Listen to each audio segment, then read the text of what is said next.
ان الحمد للہ نحمده ونستعینه ونستغفره ونعوذ باللہ من شرور انفسنا ومن سیئات اعمالنا من يهده اللہ فلا مضل له ومن يضلل فلا هادی له واشهد ان لا الہ الا اللہ وحدہ لا شریک له واشهد ان محمدا عبدہ ورسولہ اما بعد فإن خير الحديث كتاب الله وخير الهدي هدي محمد صلى الله عليه وآله وسلم وشر الأمور محدثاتها وكل محدثة بدعة وكل بدعة ضلالة وكل ضلالة في النار.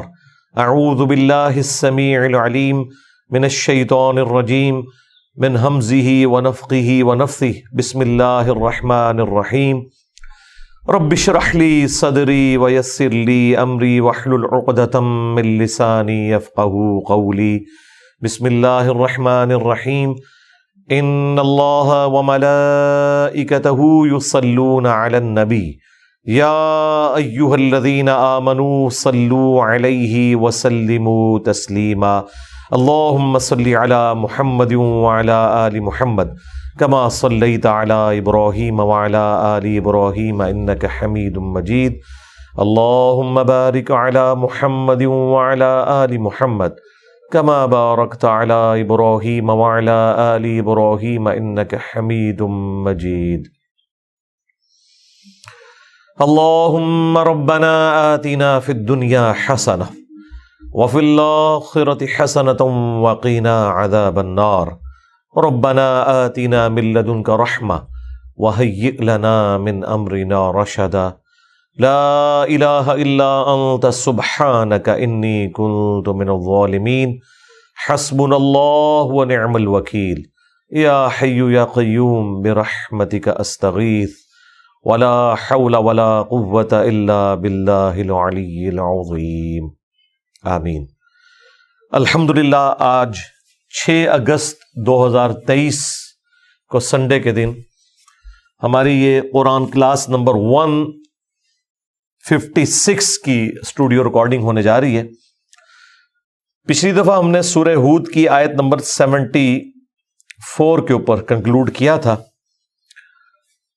جہاں پر سیدنا ابراہیم علیہ السلام کے پاس جو فرشتے انسانی شکل میں آئے تھے ان کی کیا گفتگو ہوئی وہ مکمل ہوئی تھی.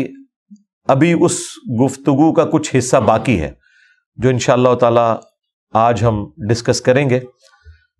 گفتگو کنکلوڈ اس پہ ہوئی تھی کہ وہ انسانی شکل میں آئے تھے اور ابراہیم علیہ السلام کو یہ نہیں پتا تھا یہ فرشتے ہیں جو انسانی شکل میں آئے ہیں، اور اسی لیے وہ بھنا ہوا بچڑا لے آئے تھے ان کے لیے. جب انہوں نے وہ بچڑا کھانے سے انکار کیا تو ابراہیم علیہ السلام کو دل میں خوف محسوس ہوا کہ شاید یہ مجھے نقصان پہنچانے کی غرض سے آئے ہیں، کیونکہ اگلے زمانوں میں جو شخص کسی کا نمک نہیں کھایا کرتا تھا تو وہ اس کے ساتھ دشمنی کے لیے آیا ہوتا تھا، کیونکہ اتنی غیرت لوگوں میں تھی کہ اگر ہم نے کسی کا نمک کھایا تو اسے نقصان نہیں پہنچانا. تو ابراہیم علیہ السلام نے اس سے یہ فورس کیا کہ یہ مجھے نقصان پہنچانے آئے ہیں، لیکن پھر ان فرشتوں نے بتایا کہ ہم تو اللہ کے فرشتے ہیں، انسانی شکل میں آئے. تو اس سے علم الغیب کا عقیدہ بھی کلیئر ہو گیا کہ ابراہیم علیہ السلام کو اس وقت تک نہیں پتا چلا کہ یہ فرشتے ہیں. اور اسی میں ان فرشتوں نے پھر ابراہیم علیہ السلام کو اسحاق کی بشارت دی تھی، ان کے بیٹے کی، جو سیدہ سارہ سلام اللہ علیہا جو کہ بوڑھی ہو چکی تھی، ان کے لیے ایک بڑی حیران کن چیز تھی.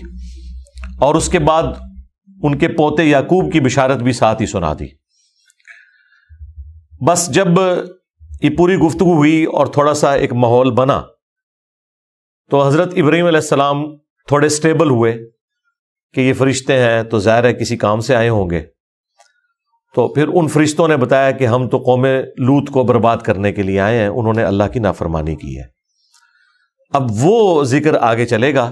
آیت نمبر 74 پہ ہم نے کنکلوڈ کیا تھا، لیکن اسی سے دوبارہ شروع کریں گے تاکہ اس کا ربط بن جائے. اعوذ باللہ من الشیطان الرجیم. بسم اللہ الرحمن الرحیم.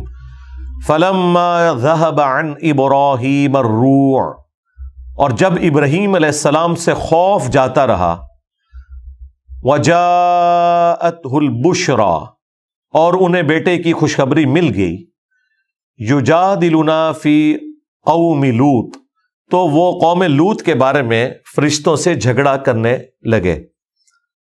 ان ابراہیم لحلیم اواہ منیب، بے شک ابراہیم بڑے ہی رحم دل تھے اور اللہ تعالی کی طرف رجوع لانے والے تھے ہر حال میں۔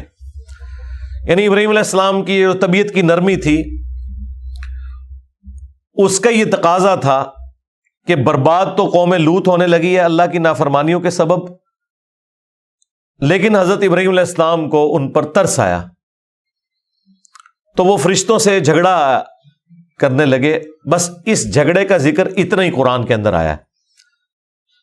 تورات میں اس کی تفصیل ملتی ہے کہ انہوں نے فرشتوں سے ڈسکشن شروع کی کہ مجھ سے وعدہ کرو کہ اگر 10 بندے بھی وہاں ایمان والے نکلے تو تم وہاں عذاب نہیں بھیجو گے۔ تو اپنی طرف سے تو سب سے چھوٹا پاسبل فگر بتایا ابراہیم علیہ السلام نے۔ فرشتوں نے کہا کہ جی 10 بندے بھی اگر وہاں ایمان والے ہوئے تو ہم عذاب نہیں بھیجیں گے۔ حالانکہ فرشتے کیا کمٹمنٹ کر سکتے تھے؟ فرشتوں کو تو جو اللہ نے ڈیوٹی دی ہوئی ہے وہ انہوں نے پوری کرنی ہے۔ ابراہیم علیہ السلام کا مشورہ انہوں نے کہاں سے ماننا تھا؟ بس وہ بھی حضرت ابراہیم علیہ السلام کے ساتھ دل لگی کر رہے تھے کہ ٹھیک ہے چلو سرکار تھوڑے کہنے تھے ٹھیک ہے، حالانکہ پتہ ابراہیم علیہ السلام کو بھی تھا اور پتہ فرشتوں کو بھی تھا، صرف ان کی طبیعت کی نرمی تھی تو فرشتے انہیں انٹرٹین کر رہے تھے۔ پھر حضرت ابراہیم علیہ السلام کو خدشہ ہوا کہ لگتا ہے 10 بھی کوئی نہیں ہے، ایویں نہیں راضی ہوئے، تو انہوں نے کہا نہیں 10 نہیں 5، انہوں نے کہا سرکار ٹھیک ہے 5 بھی ہوئے نا۔ تو اب ابراہیم علیہ السلام تو یہ ایکسپیکٹ نہیں کر رہے تھے کہ 5 بھی نہیں نکلیں گے، تو وہ ٹوٹل 3 بندے تھے، ایک حضرت لوط علیہ السلام اور 2 ان کی بیٹیاں، بیوی بھی کافرہ۔ اب فرشتوں کو تو اللہ تعالیٰ نے یہ پلان کر کے سارا بھیجا ہوا تھا نا کہ ان 3 کو بچانا ہے، باقی سب کے سب رگڑے میں آ جائیں گے، تو اس لیے انہوں نے کمٹمنٹ کر لی کہ ٹھیک ہے جی، جس طرح یہاں پہ بھی لوگ جی آ جاؤ جی انجینئر صاحب ملاقات کرا دیں گے، او بھائی میں تو ویسی ملاقات کے لیے بیٹھا ہوتا ہوں، کسی کے ریفرنس سے تو نہیں وہ ملاقات کر رہا ہوتا، لیکن وہ لوگ اپنے طور پہ اپنے پرسنل تعلقات نبھا رہے ہوتے ہیں، حالانکہ یہاں جو بھی ہے اس سے ملاقات ہو جاتی ہے ٹائم پہ انٹر ہو سنڈے والے دن۔ تو فرشتوں نے بھی کہا چلیں ابراہیم خلیل اللہ ہے، تھوڑی ان کے ساتھ لیک سلیک، اللہ کے محبوب ترین بندے، اس کائنات کے اندر رسول اللہ کے بعد سب سے محبوب ترین پرسنالٹی ابراہیم علیہ السلام ہے۔ ہمارا خود دین ابراہیمی ہے اور خود ہمارے نبی علیہ السلام دین ابراہیمی کے اوپر ہے۔ تو انہوں نے کہا کہ ٹھیک ہے 5 بندے بھی ہوئے نا حضرت، ہمارا وعدہ تو آڈا منہ رکھ دیں، چھوڑ دیں گے اس قوم کو۔ تو اللہ تعالیٰ نے اشارتاً یہاں پہ ذکر کیا، تورات میں یہ پورا واقعہ ملتا ہے اور وہ فٹ ان بیٹھتا ہے۔ تورات میں جو ڈیٹیلز قرآن کے واقعات کی آئی ہیں اور وہ اس سے ٹکراتی نہیں ہے تو ایکسپلینیشن کے طور پہ ہم اسے کوٹ کرتے ہیں، ہمارے پاس وہ ایک سورس ہے۔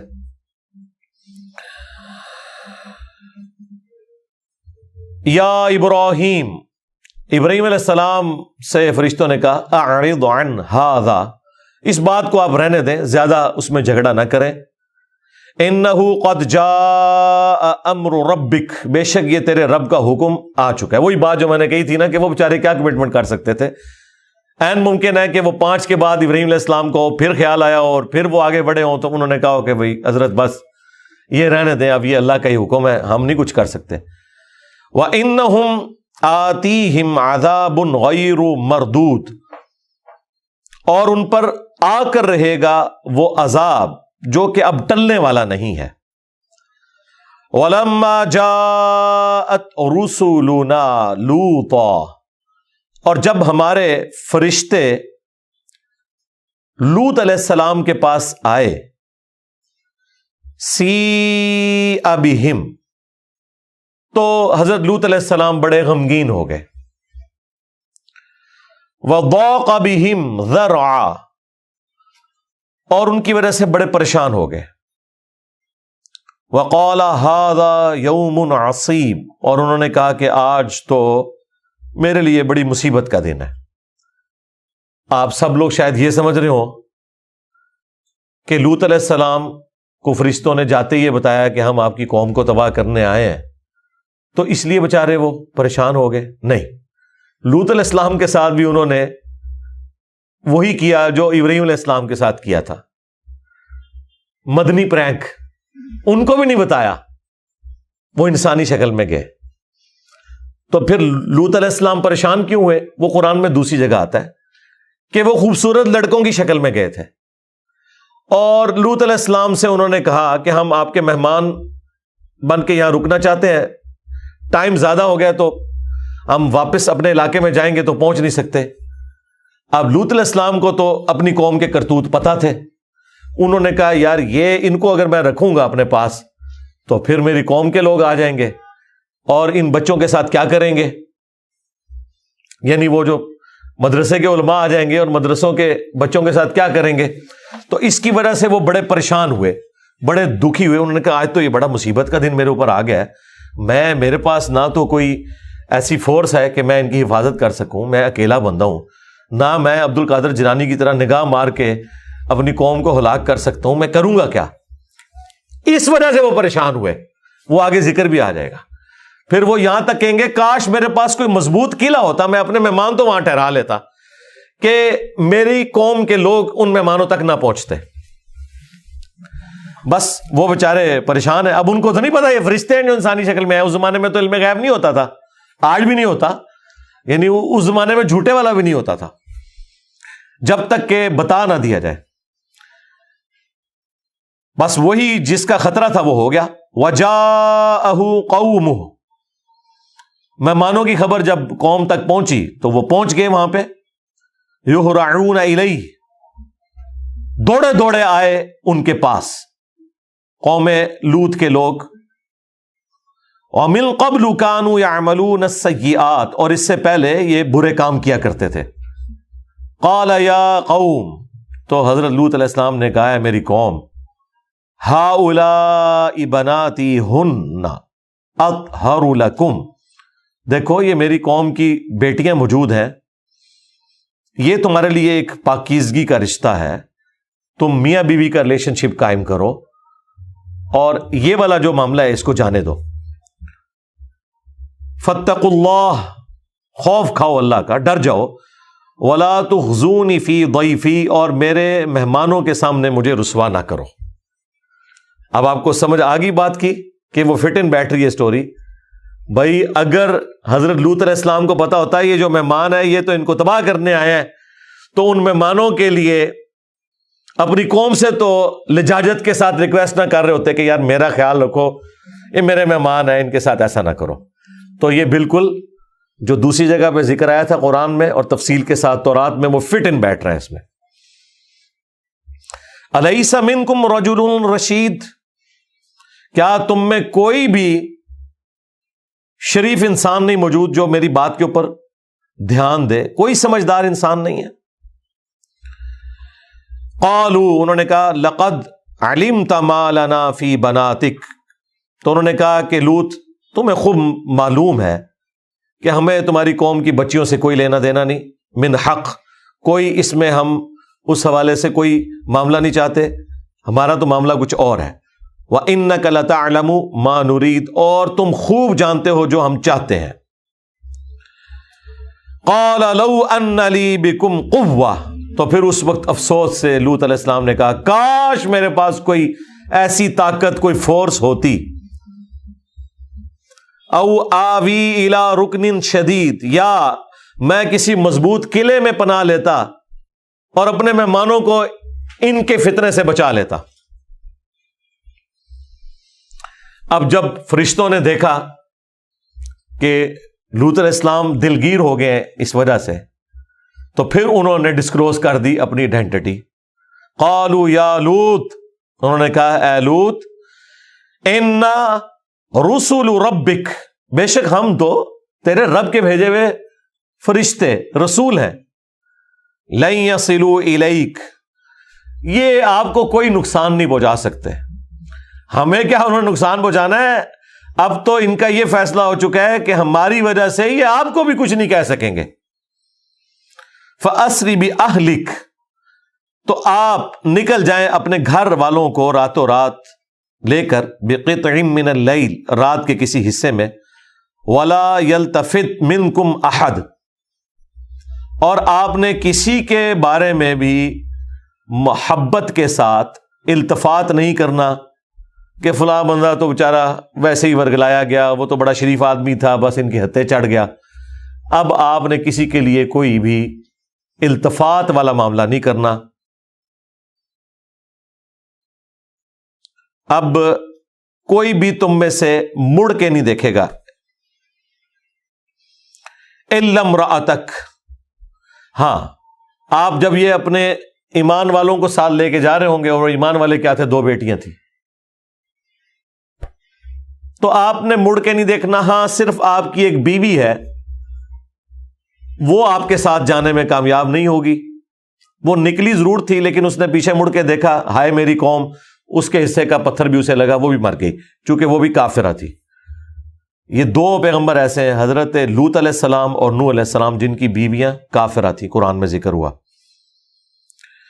اِنَّهُ مُصِيبُهَا مَا أَصَابَهُمْ، بے شک وہ عذاب آپ کی اس بیوی کو بھی پہنچ کر رہے گا جو دوسروں کو آنے والا ہے۔ إِنَّ مَوْعِدَهُمُ الصُّبْحُ، بے شک عذاب کا وعدہ جو ہے وہ بالکل صبح کے وقت ہوگا، یعنی سحری کے قریب۔ أَلَيْسَ الصُّبْحُ بِقَرِيبٍ، اور جو صبح کا وقت ہے وہ بالکل اب قریب آ چکا ہے، کوئی زیادہ دور نہیں ہے۔ یعنی یہ رات کے آخری پہر وہ نکلے تھے، جب پوری قوم جو ہے وہ سوئی ہوئی تھی خواب غفلت میں، اور آپ کو پتہ ہے فجر سے 1 گھنٹہ پہلے تو وہ وقت ہوتا ہے کہ جو مریض پوری رات کھانستے رہتے ہیں ان کو بھی اس وقت نیند آ جاتی ہے، وہ ایک ٹائم ہی ایسا ہوتا ہے۔ تو جب پوری غفلت کا ٹائم ہوگا نا، اس وقت ان کے اوپر آئے گا عذاب۔ اب ان کی قوم کو تو نہیں پتا تھا کہ کیا فیصلہ ہو چکا ہے، آپ نے بہرحال اپنی بیٹیوں کو لے کے نکلنا ہے، تو لوط علیہ السلام اپنی بیوی کو بھی لے کے نکلے، لیکن اس کی قسمت میں چونکہ عذاب لکھا تھا، وہ کافرہ تھی، وہ اپنی قوم کے ساتھ تھی۔ اس نے جب چیخو پکار کی آواز سنی، جب پتھروں کی بارش ہوئی اور پیچھے مڑ کے دیکھا تو اس کے حصے کا پتھر بھی اسے لگا۔ یہ قرآن میں آگے چل کے آئے گا کہ ہر بندے کے حصے کا پتھر تھا جو اللہ تعالیٰ نے ڈیفائن کیا تھا کہ یہ اس کے حصے کا پتھر ہے جو اسے جا کے لگنا ہے۔ ویسے پریکٹیکلی اس کی ایک ریزن ہوئی، وہاں پہ ایک بہت بڑا آتش فشاں پھٹا، اس میں سے پتھر نکلے، اور ظاہر ہے کہ اللہ تعالیٰ نے ڈیسائیڈ کیا، کوئی ظاہری سبب تو بن جاتا ہے اس حوالے سے۔ ہوائی جھکڑ کا چلنا اور اس کی وجہ سے قوم ہود کا ہلاک ہونا وہ ایک ظاہری سبب تھا، لیکن وہ اللہ کی مرضی سے سارے معاملات ہو رہے ہوتے ہیں۔ فَلَمَّا جَاءَ أَمْرُنَا، تو بس جب ہمارا حکم میں عذاب آ پہنچا، جَعَلْنَا عَالِيَهَا سَافِلَهَا، تو ہم نے جو اس بستی کی بلندی تھی اسے پستی کی طرف کر دی، یعنی پوری کی پوری بستی الٹ دی۔ جعلنا عالیہا سافلہا، اوپر والا حصہ نیچے، نیچے والا اوپر۔ وامطرنا علیہا حجارۃ من سجیل منضود، اور ہم نے آسمان سے ان پر برسائے پتھر، اوپر سے پتھر برسائے آگ میں پکے ہوئے، پے در پے، وہی آتش فشاں کے جو شعلے تھے وہ ان کے اوپر ہر بندے کے حصے کا جو پتھر ہے اسے لگا۔ مصومۃ عند ربک، اور وہ نشان زدہ تھے آپ کے رب کی جانب سے۔ یہ وہ جملہ آ گیا جو میں کہہ رہا تھا نا، ہر پتھر کے کوآرڈینیٹس ڈیفائن تھے کہ یہ پتھر فلاں شخص کے نام کا ہے، یہ فلاں شخص کے نام کا ہے، اسی کو جا کے لگنا تھا۔ وما ہی من الظالمین ببعید، اور لوط کی بستی ان اہل مکہ جو کہ ظالم ہے ان سے کچھ دور نہیں ہے، یعنی ان کی تباہی کے اثرات اہل مکہ بھی اپنے سفر کے دوران دیکھ لیا کرتے تھے جب وہ تجارت کے لیے شام کا سفر اختیار کیا کرتے تھے۔ باقی یہ جو قوم لوط کے حوالے سے میری مختلف ویڈیوز ریکارڈ ہیں تفصیل کے ساتھ، سورۃ الاعراف میں جب آیات آئی تھی تو میں نے اس وقت تفصیلی گفتگو کی تھی، آلموسٹ کوئی 40-50 منٹ کی، وہ آپ یوٹیوب پہ جا کے لکھیں قوم لوط والا عمل، اور اس حوالے سے جو احادیث آئی ہیں وہ میں نے ساری کی ساری اس میں ڈسکس کی ہیں، آج میں اس تفصیل میں نہیں جا رہا۔ وَإِلَىٰ مَدْيَنَ أَخَاهُمْ شُعَيْبًا، اور قوم مدین کی جانب ہم نے انہی کے بھائیوں میں سے شعیب کو بھیجا۔ اب شعیب علیہ السلام بھی سیدنا ابراہیم علیہ السلام کی اولاد میں سے تھے، اور یہ بنی اسرائیل والی اولاد نہیں، ایک اور ان کی بیوی تھی، قطورہ ان کا نام تھا، ان کی اولاد سے حضرت شعیب علیہ السلام اللہ تعالیٰ نے قوم مدین کی طرف ان کو بھیجا۔ ان کا زمانہ حضرت ابراہیم علیہ السلام کے بعد کا زمانہ ہے، اور قوم لوط کی تباہی کے بعد کا زمانہ ہے۔ قوم لوط کی تباہی تو ابراہیم علیہ السلام کے زمانے میں ہوئی، کیونکہ وہ بھتیجے تھے حضرت ابراہیم علیہ السلام کے، لوط علیہ السلام۔ یہاں پر قوم شعیب کا ذکر کافی تفصیل کے ساتھ آیا کہ ان کے اندر کیا خرابیاں موجود تھیں، جس کی وجہ سے اللہ تعالیٰ نے وقت کے پیغمبر کو ان کے لیے منجی اور ہادی بنا کر بھیجا، لیکن سوائے چند لوگوں کے میجورٹی نے ان کا انکار کیا، اور پھر ایک زوردار چیخ آئی جس کی وجہ سے اللہ تعالیٰ نے قوم شعیب کو برباد کر دیا۔ قال یا قوم اعبدوا اللہ، انہوں نے کہا ہے میری قوم عبادت کرو اللہ کی، ما لکم من الہ غیرہ، میں اس کے سوا تمہارا کوئی معبود نہیں دیکھتا، ولا تنقصوا المکیال والمیزان، اور کمی نہ کیا کرو ناپ میں اور تول میں۔ دیکھیں ہمیشہ سے دنیا میں دو ہی انسٹرومنٹ ہیں کسی چیز کو ماپنے کے لیے، یا چیزیں ماپی جاتی ہیں یا تولی جاتی ہیں۔ کپڑا ماپ کے دیا جاتا ہے، ویسے تولواں کپڑا بھی ملتا ہے فیصل آباد میں، وہ جو ریجیکٹڈ قسم کا ہے، لیکن عموماً کپڑا ماپا جاتا ہے میٹرز کے اندر، گزوں کے اندر، کہ اتنی لمبائی ہے اس کی۔ اس زمانے میں بھی ان کے اپنے ایک میئرمنٹ کے انسٹرومنٹس ہوا کرتے تھے، یا تو چیز ماپ کے دی جاتی ہے یا تول کر۔ آج کے زمانے میں بھی آپ دیکھ لیں، دودھ جو ہے وہ تولا نہیں جاتا، یہ غلط العام ہے، ہم کہتے ہیں 1 کلو دودھ دے دو، وہ 1 کلو دودھ نہیں ہوتا، بلکہ وہ 1 لیٹر دودھ ہوتا ہے، اور اگر آپ اس کا وزن کریں گے تو وہ 1 کلو سے تھوڑا سا زیادہ ہی ہوگا، کیونکہ دودھ گاڑھا ہوتا ہے بنسبت پانی کے، اگر وہ خالص دودھ ہے تو۔ ہاں بال نہ خالص بھی ہو پھر بھی پانی سے تھوڑا زیادہ ہی اس کا وزن ہوگا۔ تو 1 لیٹر پانی اور 1 کلو گرام پانی یہ برابر ہوتے ہیں۔ جو میئرمنٹ کے لیے انہوں نے بینچ مارک کیا وہ پانی کو کیا ہوا ہے۔ 1 کلو جو پانی ہے وہ جتنی جگہ گھیرتا ہے وہ 1 لیٹر کہلاتی ہے۔ اب پانی کو بنیاد بنا کے اسپیسیفک گریویٹیز چیزوں کی رکھی ہوئی ہیں، سونے کی 19.3 ہے، یعنی وہ پانی سے 19 گنا زیادہ وزنی ہے۔ تو پانی اور دودھ یہ آلموسٹ قریب ہے، کیونکہ دودھ 90% پانی ہوتا ہے۔ تو یا چیزیں ماپی جاتی ہیں تولی جاتی ہیں، تو دودھ بھی آپ کو ماپ کے دیا جاتا ہے۔ تولنے والی چیزیں، چینی آپ تول کے لیتے ہیں کلو گرامز کے اندر، فروٹ وغیرہ اکثر تول کے ملتا ہے، چند ایک فروٹس ہیں جو درجن کی تعداد میں، تو وہ جو درجن بھی ہوتے ہیں وہ بھی ماپے جا رہے ہوتے ہیں، اگر آپ غور سے دیکھیں تو وہ ماپے جا رہے ہوتے ہیں اس حوالے سے کہ اس کی آپ گنتی کو گن رہے ہوتے ہیں۔ تو یہ 2 کام وہ کرتے تھے کہ ناپ اور تول میں کمی کیا کرتے تھے۔ تو انہوں نے کہا کہ مت کمی کرو ناپ اور تول میں۔ اور دیکھیں آپ کی قوم تو ایسا کوئی کام نہیں کرتی، امت محمدیہ صلی اللہ علیہ وآلہ وسلم، بھائی سارے کام جو الگ الگ امتوں میں خرابیاں تھیں نا وہ ساری جمع کر کے ادھر آئی ہوئی ہیں۔ آپ کو یہ بتایا جا رہا ہے کہ اس امت کی فضیلت باقی امتوں کے اوپر ہے، یہ نہیں بتا رہے کہ وہ ساری خرابیاں بھی جمع ہو کے اسی امت میں آئی ہوئی ہیں۔ اور جو فضیلت تھی وہ یہ نہیں تھی کہ صرف رسول اللہ کے ساتھ نسبت تھی صلی اللہ علیہ وآلہ وسلم، فضیلت یہ تھی کہ ختم نبوت کی برکت سے نبیوں والا کام شفٹ ہوا تھا، وہ کوئی بھی نہیں کر رہا۔ اور جو اگلی امتیں تھی جو برائیاں کرتی تھی نا وہ ساری انہوں نے مستعار لی ہوئی ہیں، وہ ساری برائیاں جو الگ الگ کسی قوم کے اندر تھی وہ جمع ہو کے اس قوم کے اندر اس امت میں آ چکی ہیں. تو مت کبھی کرو ناپ اور تول میں. انی اراکم بخیر، میں دیکھتا ہوں کہ تم بڑے خوشحال ہو. وانی اخاف علیکم عذاب یوم محیط، جبکہ میں ہر وقت ڈرتا رہتا ہوں اس بات سے کہ عذاب نہ آ جائے تم پر ایسا کہ جو اس دن تمہیں گھیر لے گا. یہ بڑی کانٹے کی بات ہے. عقل نہ ہوئے تھے موجے ہی موجا. آپ دیکھیں حضرت شعیب علیہ السلام کیا کہہ رہے ہیں، میں تمہیں بڑا خوشحال دیکھ رہا ہوں، بڑے خوش پھر رہے ہو، اور مجھے فکر لگی ہوئی ہے کہ منڈے جاؤ گے تسی. یہاں پہ بھی جو آپ کو یہ بڑے خوش نظر آ رہے ہیں نا، اور لوگ بھی بڑی مثالیں دیتے ہیں، اللہ کا بڑا شکر ہے، نماز ایک نہیں پڑھنی، ماں باپ کے ساتھ حسن سلوک نہیں کرنا، بیوی بچوں کے ساتھ کتے بنے ہوئے ہیں، بھائی لوگوں کو ملتے ہیں اور ہر وقت ہنسمکھ نظر آتے ہیں وہ، اور لوگ کہتے ہیں جناب بڑے ہی خوشحال ہیں جی، پیسہ بھی ہے، سب کچھ ہے.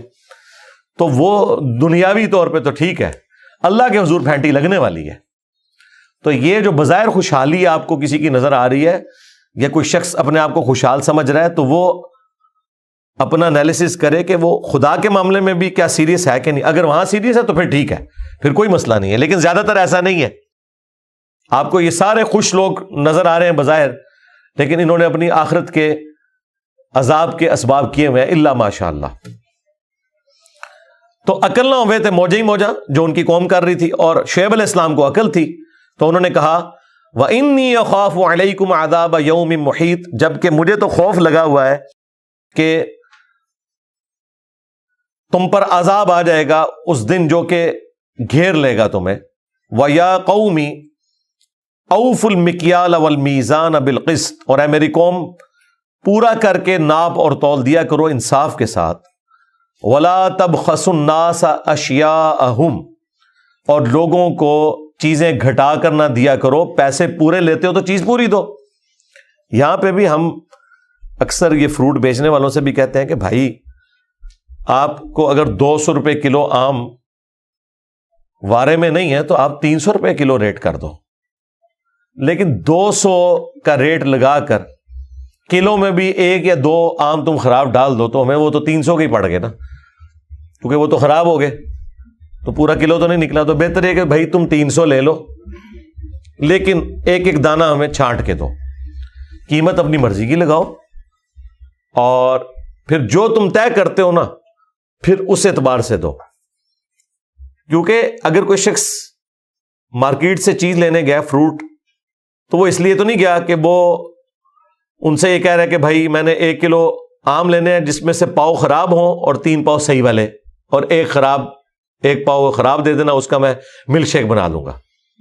تو وہ جو خراب والے آم کا جو آپ نے ملک شیک بنانا ہے وہ تو بھائی 200 روپے کلو نہیں ہوگا، وہ تو پھر 100 روپے کلو بکے گا، سستا بکے گا، اور وہ الگ سے شیک بنانے والے لے جاتے ہیں دکانداروں سے. تو پھر وہ والا ریٹ لگاؤ نا. جب تم ریٹ لگا رہے ہو صحیح آم کا اور اس میں بھی داغی ڈال دیتے ہو تو یہ تو زیادتی والی بات ہے. تو انصاف کے ساتھ تولو اور لوگوں کو چیزیں گھٹا کر نہ دو. ایک طریقہ یہ بھی ہے کہ آپ چیز تو صحیح دے رہے ہیں لیکن آپ نے اپنا ماپنے یا تولنے کا انسٹرومنٹ خراب رکھا ہوا ہے. جس طرح کہ اکثر جو پیٹرول پمپ ہے، آپ اگر 1 لیٹر پیمانے کے اندر ان سے 1 لیٹر پیٹرول لیں تو وہ 1 لیٹر پورا نہیں ہوتا، کیونکہ اس طرح کا تو ہم تجربہ ہم نے نہیں کیا ہوتا. آپ کر کے دیکھ لیں. اگر کوئی اس طرح کی چیکنگ والا بندہ آ جائے تو پھر انہوں نے 1 پمپ ایسا رکھا ہوتا ہے جس میں وہ پوری والی تول ہوتی ہے جو اکثر بند پڑا ہوتا ہے. کہتے ہیں تسی اتھوں جا کے پروا لو، جس سے کوئی اور نہیں مرواتا. وہ اس لیے کہ انہیں پتا ہوتا ہے. آپ تجربہ کر کے دیکھ لیں. آپ پورا لیٹر والا انسٹرومنٹ لیں جس کے اوپر نشان بنا، اور آپ پیٹرول پمپ والے سے کہیں کہ یہ میں لیٹر کا انسٹرومنٹ لے کے آیا ہوں، اس میں ذرا مجھے 1 لیٹر ڈال کے دو. اول تو اتنی بات کرنے سے آپ کو وہ آگے سے جس طریقے سے ڈیل کرے گا آپ کو پتا چل جائے گا.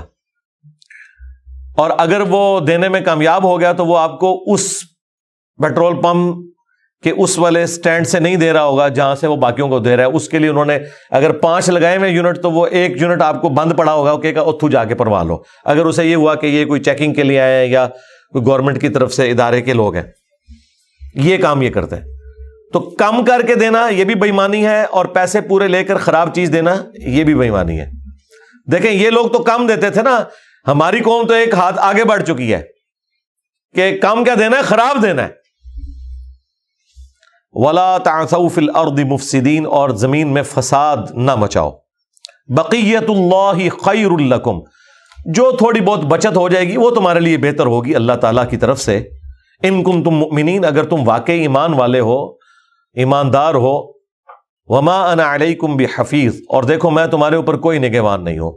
مراد یہ کہ میرا کام صرف تمہیں بتانا ہے، بتانے کے بعد تمہارے ساتھ کیا معاملہ ہوتا ہے، تم عمل کرو گے تو بچ جاؤ گے، نہیں عمل کرو گے تو اس کے بعد میں کوئی ذمہ دار نہیں ہوں تمہارا. قالوا یا شعیب، انہوں نے کہا اے شعیب. اب وہی مینٹیلٹی جو آج کل بھی ہے لوگوں کی. اصلاتک تأمرک ان نترک ما یعبد آباؤنا، کیا تیری نماز تجھے یہی سکھاتی ہے کہ ہم چھوڑ دیں ان ہستیوں کی عبادت جو کہ ہمارے آباء و اجداد کیا کرتے تھے؟ اچھا بات دیکھیں ان سے یہ ہو رہی ہے کہ یار ناپ تول میں کمی نہ کرو اور بس ٹور پہنے. یہاں بھی آپ لوگوں کو بتائیں نا کہ ایک اللہ سے دعا مانگو، اللہ ہی حاجت روا ہے، مشکل کشا ہے. یہ 2-4 منٹ بات کرنا کہتے ہیں تسی ولیاں نہیں منتے وہ بس ٹور پہن دینے. بھائی بات اللہ کی ہو رہی ہے، جا رہے اور پاسے ہو. اور پھر دیکھیں جذباتی رویے کہ ہمارے آباء و اجداد جو کرتے تھے تو اس کے خلاف، اور تیری نماز نے تجھے یہی سکھایا ہے. ادھر بھی لوگ یہ کہتے ہیں نا اے دینداری ہے تیری، داڑھی رکھ کے تو جڑا ہے ان ساڑھے وڈے غلط ہو گئے نا. سیم وہی چیز تو پیغمبروں کے ساتھ بھی.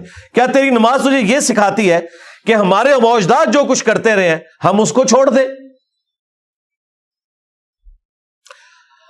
او ان نفعل فی اموالنا ما نشاء، یا ہم تصرف نہ کریں اپنے ہی مال کے اندر. جو یہاں پہ بھی کہتے ہیں نا تو اپنی قبر ہی جانا ہے، میں اپنی قبر، میں مال لے کے آیا ہوں، میری مرضی، میں اسے کم ناپ تول کے بھیچوں یا پورا بھیچوں، تیرا کیا لینا دینا اس معاملے میں؟ جب اس کا مالک میں ہوں تو میری مرضی چلے گی. لیکن یہ تو آپ اگر اپنے گھر والوں کو دے رہے ہیں پھر تو ٹھیک ہے، لیکن اگر آپ بیچ رہے ہیں تو آپ کسی کا حق مار رہے ہو. انک لانت الحلیم الرشید، اور کہا کہ تم تو بڑے شریف النفس قسم کے انسان معلوم ہوتے ہو. اور یہ تنزیہ طور پہ کہہ رہے تھے کہ تو بڑا نیک بننا چاہتا ہے، تیری نماز تجھے یہ سکھا رہی ہے کہ تو لوگوں کے کاموں میں آ کے دخل دے. اے نماز جو کٹے تو. قال یا قوم، تو شعیب علیہ السلام نے کہا اے میری قوم، ارأیتم ان کنت علی بینہ، بھلا بتاؤ تو کہ اگر میں روشن دلیل پر ہوں اپنے رب کی طرف سے، من ربی، اپنے رب کی طرف سے، ورزقنی منہ، اور اس نے مجھے رزق دیا ہے، عقل دی ہے، ہدایت دی ہے، ورزقنی منہ رزقا حسنا، عمدہ روزی اپنی طرف سے دی ہے حلال کی چاہے تھوڑی ہو. وما اريد ان اخالفکم الی ما انہاکم عنہ، اور میں یہ بھی نہیں چاہتا کہ جن کاموں سے میں تمہیں منع کرتا ہوں وہی کام میں خود کرنے شروع کر دوں. ان اريد الا الاصلاح، میں تو صرف تمہاری اصلاح چاہتا ہوں، ما استطعت، جتنا مجھ سے ہو سکے. وما توفیقی الا باللہ، اور توفیق تو نہیں ہے مگر اللہ کی طرف سے. میں زبردستی ہدایت تمہیں گھوٹ کے تو نہیں پلا سکتا. علیہ توکلت والیہ انیب، اور میں نے اسی پر توکل کیا اور اسی کی طرف میں رجوع لاتا ہوں. وَيَا قَوْمْ، اور اے میری قوم، لَا يَجْرِمَنَّكُمْ شِقَاقِي، دیکھنا میری دشمنی تمہیں اس بات پر نہ ابھار دے. اگر مجھ سے کوئی چڑ ہو گئی ہے نا تو میری ذاتی دشمنی کی وجہ سے اپنا بیڑا غرق تو نہ کرو. اَن يُصِيبَكُمْ مِثْلُ مَا أَصَابَ قَوْمَ نُوحٍ، دیکھنا میری دشمنی تمہیں اس پہ نہ ابھارے کہ تم وہی مصیبت دیکھو کہ جو پہلے قوم نوح نے دیکھی، او قوم ہود، یا ان کی نسل میں سے ہود علیہ السلام کی قوم نے، او قوم صالح، یا ان کی نسل میں سے آگے قوم صالح نے. وما قوم لوط منکم ببعید، اور قوم لوط کا حشر تو تم سے کوئی زیادہ دور نہیں، تمہارے قریب ہی ہے اور زیادہ عرصہ بھی نہیں گزرا. کیونکہ نوح علیہ السلام، ہود علیہ السلام اور صالح علیہ السلام تو پری ابراہیمک ہیں، اور لوط علیہ السلام تو ابراہیم علیہ السلام کے زمانے کے. اچھا اب دیکھیں اس میں وہی پوائنٹ کی بات یہ ایک یونیورسل ٹروتھ ہے کہ جو آپ کی غلطیاں ہائی لائٹ کرتا ہے نا، کچھ عرصے بعد وہ صحیح بات بھی کرے نا تو آپ کو وہ بات بھی غلط لگنا شروع ہو جاتی ہے، کیونکہ اس شخصیت سے نفرت ہو جاتی ہے۔ منافقین کے ساتھ بھی یہی ہوا تھا نا، نبی علیہ السلام سے ذاتی ضد اور عناد ان کو ہو گیا تھا، کیونکہ وہ حق قبول نہیں کرنا چاہتے تھے اور پھر بار بار وہ باتیں سننا پڑتی تھی تو کہتے تھے ہماری چھیڑ بنا لی، جیسے مجھے بھی لوگ کہتے ہیں کہ جی آپ نے ہماری چھیڑ بنا لی ہے، بابت شاہی کوئی نہیں، ٹھیک ہے۔ تو آپ ان کو کسی اور انداز میں بھی کوئی بھی ایسی بات کریں جو ان کے مطلب کی نہیں ہے تو پھر اس شخص سے نفرت ہونا شروع ہو جاتی ہے۔ یہاں پہ بھی دیکھیں شعیب علیہ السلام کہہ رہے ہیں کہ دیکھو میری دشمنی تمہیں اس بات پہ نہ ابھارے کہ تم اپنا بیڑا غرق کر بیٹھو، یہ تمہارے بھلے کے لیے میں کر رہا ہوں جو تمہیں سمجھاتا ہوں۔ ہم بھی اپنے اسٹوڈنٹ سے یہ کہتے ہیں کہ اگر کسی کو ہماری شکل سے چڑ ہے نا، آپ کو کس نے کہا کہ ہماری ویڈیو اسے شیئر کروائیں، آپ اسے آیت اور حدیث شیئر کروائیں، تو آپ دیکھیں گے کہ جو ضد پہ اڑے ہوئے لوگ ہیں نا وہ اس آیت اور حدیث سے بھی چڑ جائیں گے، حالانکہ اس وقت تو کوئی گنجائش نہیں ہے نا، قرآن کو تم بھی مانتے ہو، حدیث کو تم بھی مانتے ہو۔ پھر آپ کے اوپر حقیقت کھلے گی کہ بیسیکلی ان کو اپنے آباء و اجداد کے ساتھ، ان کے فرقوں کے ساتھ وہ عقیدت ہے کہ اس عقیدت کی بنیاد پہ یہ قرآن و سنت کو نہیں قبول کرنا چاہتے۔ جس طرح کہ قوم شعیب کیا کہہ رہی تھی کہ ہم تیرے کہنے کے اوپر اپنے بزرگوں کے طریقے کو چھوڑ دیں، کیا تیری نماز نے تجھے یہ سکھایا ہے، اور دیکھنے میں تو بڑا شریف آدمی نظر آتا ہے اور کام تیرے یہ ہے۔ اور آگے جا کے پھر شعیب علیہ السلام کیسے سمجھا رہے ہیں کہ دیکھنا مجھے پتا ہے کہ جو بندہ کسی کو برائی سے روکتا ہے نا وہ پیڑا بننا ہی ہے، جی یہ نیچرل چیز ہے۔ اچھی اچھی باتیں کرنے والے سب کو اچھے لگتے ہیں، لیکن برائی سے روکنے والا کسی کو نہیں اچھا لگتا۔ حضرت عیسیٰ علیہ السلام کے قتل کے فتوے بھی یہودیوں نے نکالے تھے، رومنز بت پرستوں نے نہیں نکالے، انہوں نے نکالے، کیونکہ وہ کہتے تھے تم حرام خور ہو، تم تورات کے کسٹوڈین بنے ہوئے ہو، اپنے آپ کو بنی اسرائیل کہتے ہو، موسیٰ علیہ السلام کی تعلیمات پہ ہونے کا دعویٰ کرتے ہو، سود خور ہو۔ تو موسیٰ کی تعلیمات تو تم نے چھوڑ دی ہیں، موسیٰ علیہ السلام کی تو یہ تعلیمات ہی نہیں ہے۔ تو ایک پیغمبر آگے یہ بات کر رہے ہیں تو مولویوں کو ہضم نہیں ہوئی، انہوں نے کہا قتل کرو، یہ تو دجال ہے نعوذ باللہ، حالانکہ انہیں پتا تھا کہ ان کی پیدائش معجزانہ ہوئی ہے، سب کچھ پتا تھا، پھر بھی ضد میں آگے۔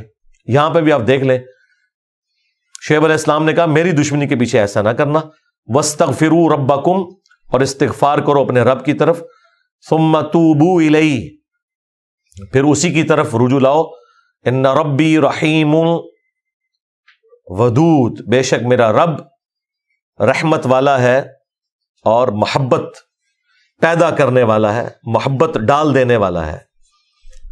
قالوا یا شعیب، اب یہ ایک اور کانٹے کی بات آ رہی ہے۔ دیکھیں یہ قوم شعیب کی جو یہ تین چیزیں ہیں نا، یہ آپ کو کلیریفائی کریں گی کہ بالکل ریپلیکا ہو رہا ہے ہر جگہ۔ پہلا کیا بہانا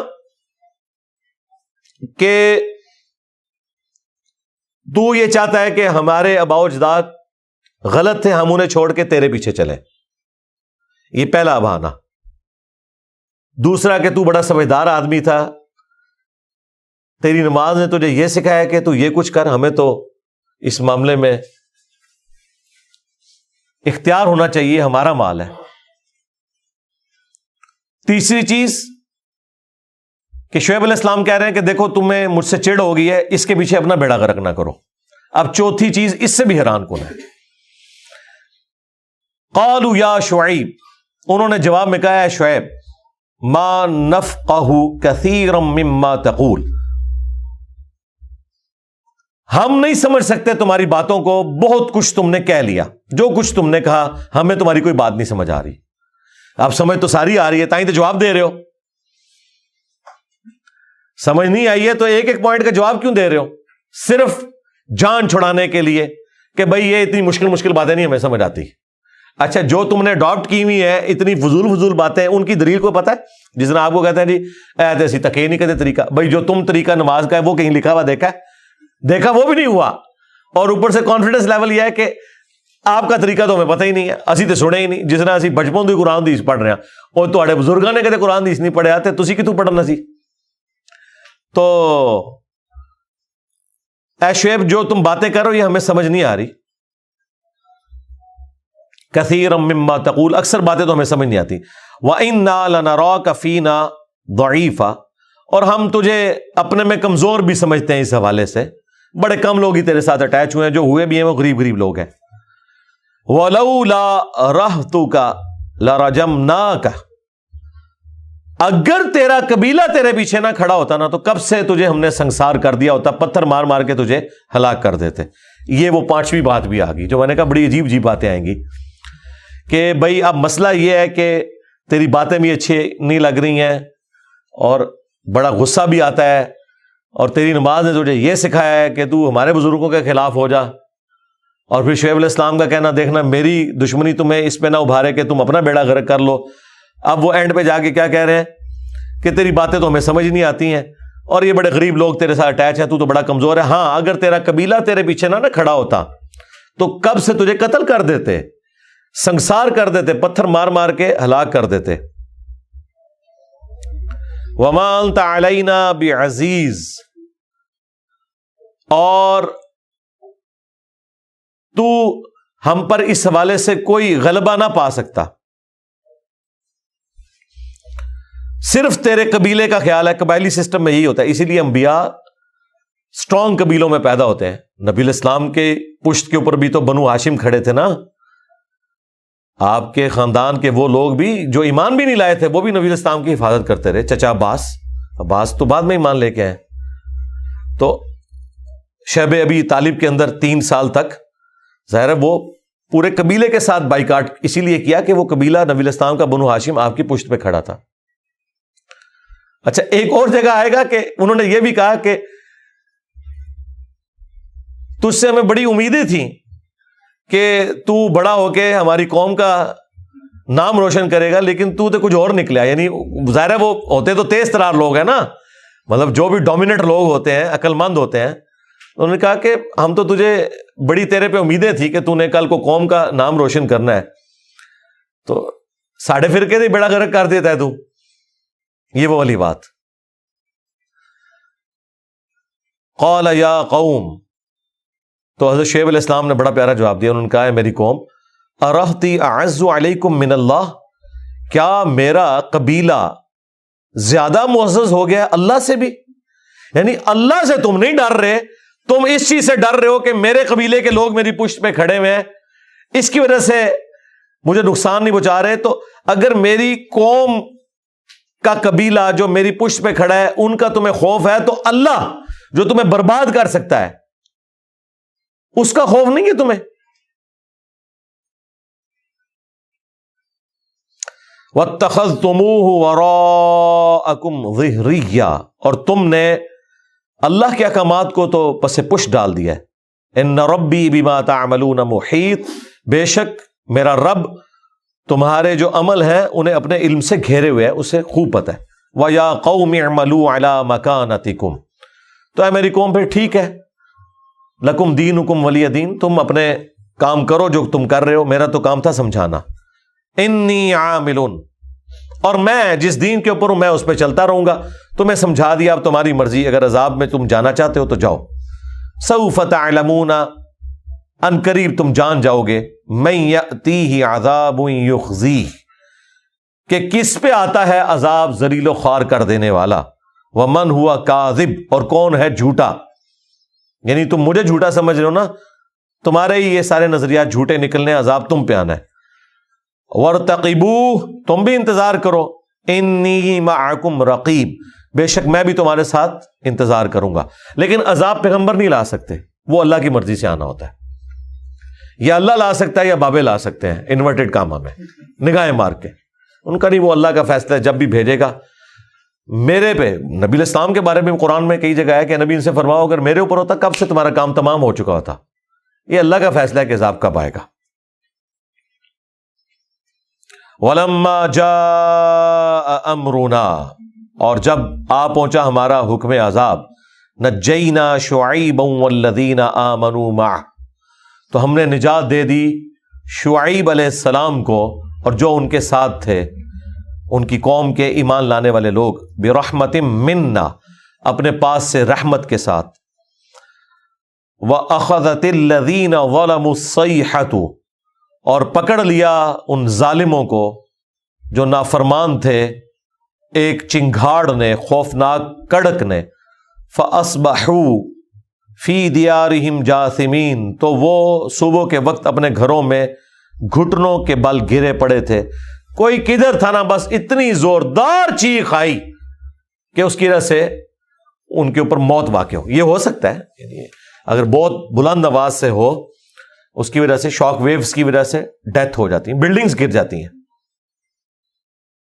كَأَن لَّمْ يَغْنَوْا فِيهَا، اور اس طرح گھٹنوں کے بل ان کی لاشیں پڑی ہوئی تھی جیسا کہ وہ دنیا میں کبھی ہے ہی نہیں۔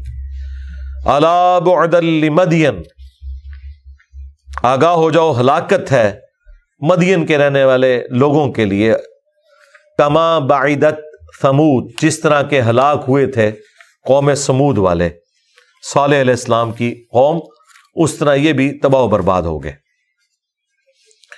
یہاں پہ قوم شعیب کا ذکر مکمل ہوا۔ میں نے آپ کو سورہ ہود کے تعارف میں بتایا تھا کہ اس میں انبیاء کرام کے جو حالات و واقعات ہیں نا تفصیل کے ساتھ آئیں گے۔ دو ہی صورتیں ہیں، سورۃ الاعراف اور سورہ ہود۔ اب سیدنا موسیٰ علی نبینا علیہ الصلوۃ والسلام کا ذکر خیر شروع ہو رہا ہے، آیت نمبر 96 سے آنورڈ۔ وَلَقَدْ أَرْسَلْنَا مُوسَىٰ بِآيَاتِنَا وَسُلْطَانٍ مُّبِينٍ، اور بے شک ہم نے موسیٰ علیہ السلام کو بھیجا اپنی نشانیوں کے ساتھ اور روشن غلبے کے ساتھ، دلائل کے ساتھ، یعنی وہ معجزات کے ساتھ اللہ تعالیٰ نے مبعوث کیا حضرت موسیٰ علیہ السلام کو۔ اِلَىٰ فِرْعَوْنَ وَمَلَئِهِ، فرعون کی جانب موسیٰ علیہ السلام کو اور ان کی قوم کے سرداروں کی طرف اللہ تعالیٰ نے بھیجا۔ فَاتَّبَعُوا أَمْرَ فِرْعَوْنَ، تو سرداروں نے پیروی کی اپنے ہی سردار کی، فرعون کی۔ وَمَا أَمْرُ فِرْعَوْنَ بِرَشِيدٍ، جبکہ فرعون کے جو اعمال تھے، اس کا جو حکم تھا جس کی انہوں نے پیروی کی، وہ کوئی اچھے نہیں تھے۔ یقدم قومہ یوم القیامہ، وہ اپنی قوم کے آگے آگے ہوگا قیامت کے دن، لیڈ کر رہا ہوگا جہنم میں لے جانے کے لیے۔ فَأَوْرَدَهُمُ النَّارَ، اور انہیں لے جائے گا جہنم کی آگ میں۔ ظاہر لیڈر تو برائی میں بھی لیڈر ہوتے ہیں، جس طرح اچھائی کے لیڈر ہوتے ہیں، وہ لیڈر خود بھی مرتے ہیں اور اپنے ساتھیوں کو بھی مرواتے ہیں۔ وَبِئْسَ الْوِرْدُ الْمَوْرُودُ، اور بہت ہی بری داخل ہونے کی جگہ ہے جہنم۔ وَالْعِیاذُ بِاللَّهِ تَعَالَى، اللہم اجرنا من النار۔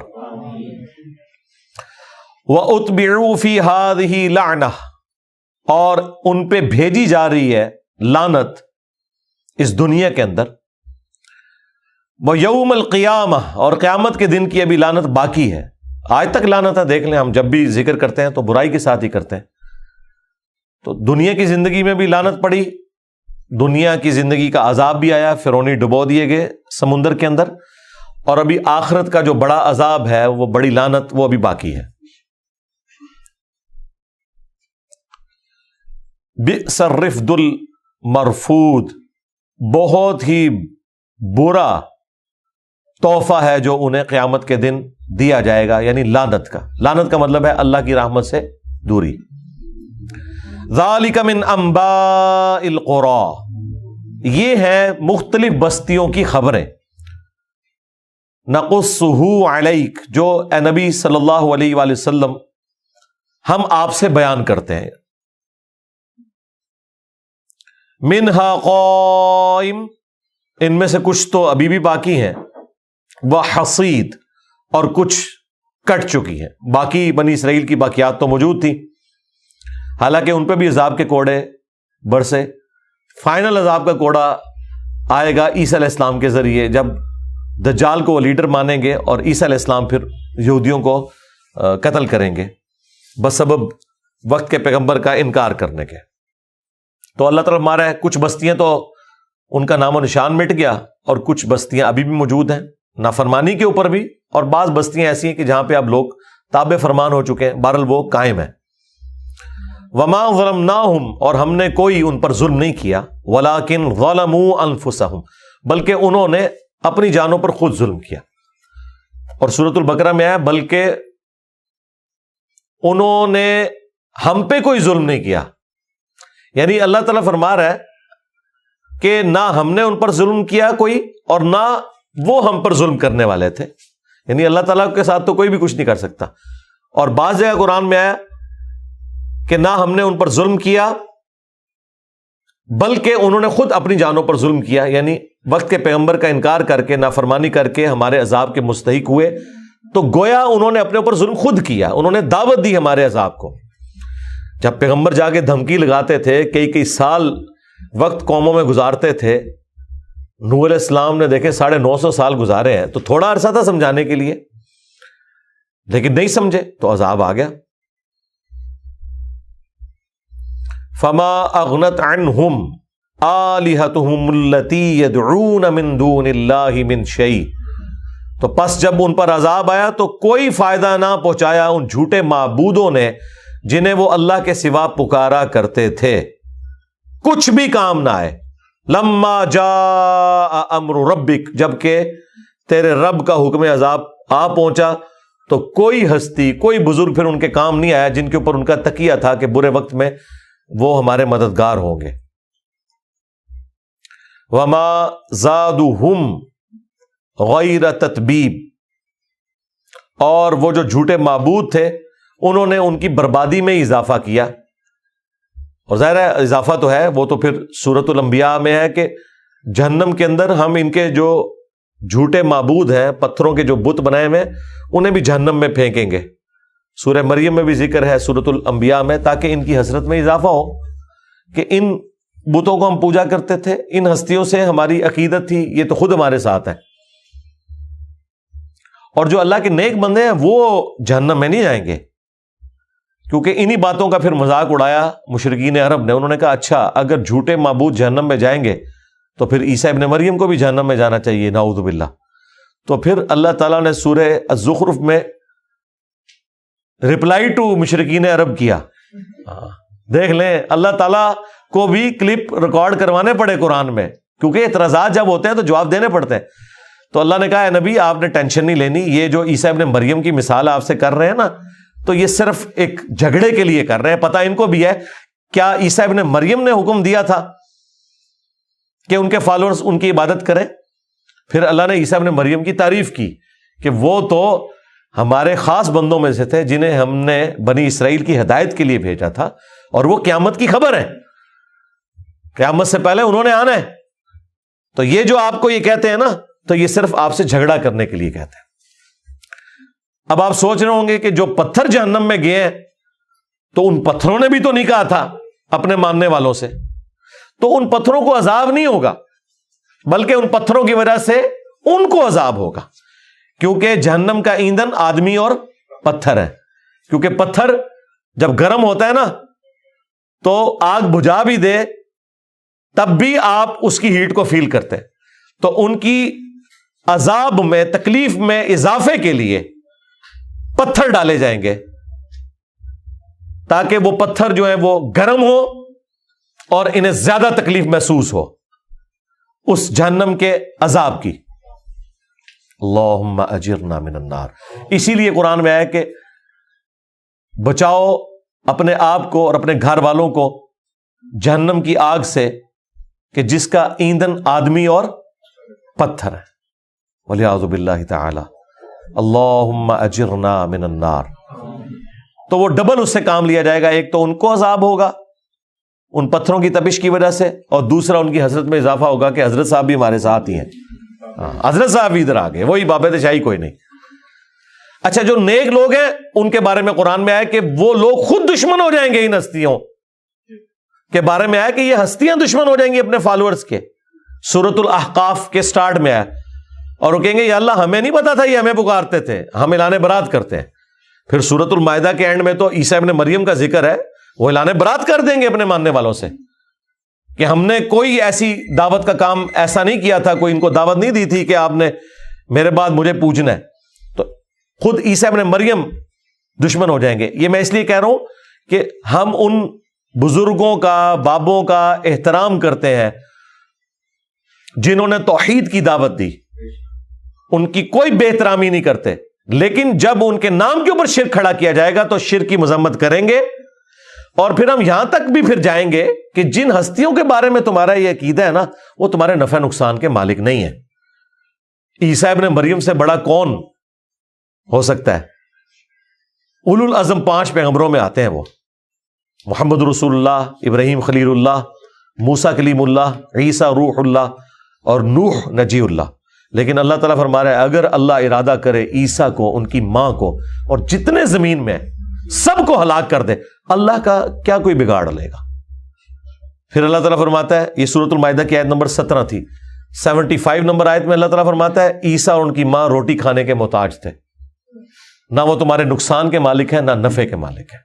اندازہ کریں اگر عیسیٰ اور ان کی ماں کسی کے نفع نقصان کے مالک نہیں تو بابد شاہی کوئی نہیں. تو اس لیول پہ پھر اترنا پڑتا ہے. لوگ کہتے ہیں نا جناب یہ باتیں کہاں سے آ جاتی ہیں؟ باتیں آتی ہیں جب آپ غلط عقیدے وابستہ کریں گے ان ہستیوں کے ساتھ، پھر ہم ان کا سٹیٹس بتائیں گے کہ بھائی عیسیٰ ان کی ماں روٹی کھانے کے محتاج تھے. جو روٹی کھانے کا محتاج ہو وہ معبود نہیں ہو سکتا، وہ خالق ہی ہے کہ جسے روٹی کی رزق کی حاجت نہیں ہے، اور جو بھی رزق کھاتا ہے وہ مخلوق ہے، وہ تمہارے نفع نقصان کا مالک نہیں ہو سکتا. تو اللہ تعالیٰ فرما رہا ہے کہ ان بزرگوں نے ان کی تباہی میں اضافہ ہی کیا. ایک تو عذاب کی شکل میں، دوسرا اگر اوریجنل بزرگ تھے تو اعلان برات کر دیں گے، اور سب سے بڑا عذاب یہ کہ جن ہستیوں پہ تکیہ انہوں نے کیا ہوا تھا نہ صرف دشمن ہو گئی، بلکہ اللہ تعالیٰ سے انہوں نے یہ عرض کی کہ اے اللہ اب یہ تیرے بندے ہیں، تو جانے تیرا کام جانے. اور اگر وہ ہستیاں خود ٹھیک نہیں تھیں تو وہ خود بزرگان دین ساتھ ہی ہوں گے انشاءاللہ تعالی جہنم میں. جو سورۃ الاعراف میں آیا کہ جب بھی کوئی قوم جہنم میں داخل کی جائے گی تو اپنے بزرگوں پہ لعنت بھیجے گی اور کہے گی اے اللہ ہمارے بزرگوں کو دگنا عذاب دے جن کی وجہ سے ہم جہنم میں پہنچ کے. تو اللہ تعالیٰ فرمائے گا تمہارے لیے بھی دگنا ہے اور تمہارے بزرگوں کے لیے بھی دگنا ہے. تمہارے لیے اس لیے دگنا ہے کہ تم بھی آنے والوں کے بزرگ، منی بزرگ تو تم بھی بنے ہوئے تھے نا. ہاں اسی لیے آپ دیکھتے ہیں کہ یہ اپنے بزرگوں کا نام بڑے احترام سے لیتے ہیں، اتنی لمبی دمیں لگاتے ہیں، ٹھیک ہے، تاکہ ہمارے بعد ہمارے ماننے والے بھی وہ دمیں لگائیں. آپ یہ باپا جانی کے ماننے والوں کو دیکھیں، وہ جب ان کا نام لیتے ہیں تو کتنے القابات لگاتے ہیں، پھر جس کتاب سے وہ ریفرنس دے رہے ہوتے ہیں وہ ان کی لکھی ہوئی ہے، اس کتاب کے ساتھ بھی کئی القابات ہوتے ہیں، اور اینڈ پہ بولتے ہیں فرمان مصطفیٰ نقل کرتے ہیں. نبی علیہ السلام کے ساتھ فرمان مصطفیٰ، بعض اوقات القابات بھی لگا دیتے ہیں، لیکن بعض اوقات وہاں 1-1, 1.5-1, 2-2 گز کی دمیں ہوتی ہیں اگر آپ لکھنا شروع کریں، اور اینڈ پہ جا کے نبی صلی اللہ علیہ وآلہ وسلم کا ذکر ایک چھوٹے سے انداز میں ہو جاتا ہے. تو یہ ان کے اپنے بزرگوں کے ساتھ عقیدے وابستہ ہوتے ہیں. وَكَذَلِكَ أَخْذُ رَبِّكَ إِذَا أَخَذَ الْقُرَىٰ، اور یوں ہی گرفت ہوتی ہے تمہارے رب کی جب وہ پکڑتا ہے کسی بستیوں میں سے بستیوں کو، وَهِيَ ظَالِمَةٌ، اور وہ ظالم ہوتی ہیں. إِنَّ أَخْذَهُ عَلِيمٌ شَدِيدٌ، بے شک اللہ کی جو پکڑ ہے اس کی پکڑ بڑی دردناک ہے اور بڑی سخت ہے. اسی کے اوپر کنکلوڈ کرتے ہیں انشاءاللہ، یہیں سے سلسلہ اگلی کلاس کے اندر شروع کریں گے. سبحانک اللہم و بحمدک، اشہد ان لا الہ الا انت، استغفرک و اتوب الیک. اللہ تعالیٰ سے دعا ہے جو حق بات میں نے کہی اللہ تعالیٰ ہمارے دلوں میں راسخ فرمائے. اگر جذبات میں میرے منہ سے کوئی غلط بات نکل گئی تو اللہ تعالیٰ ہمارے دلوں سے دھو دے، ہمیں معاف بھی فرما دے. سبحانک اللہم و بحمدک، اشہد ان لا الہ الا انت، استغفرک و اتوب الیک.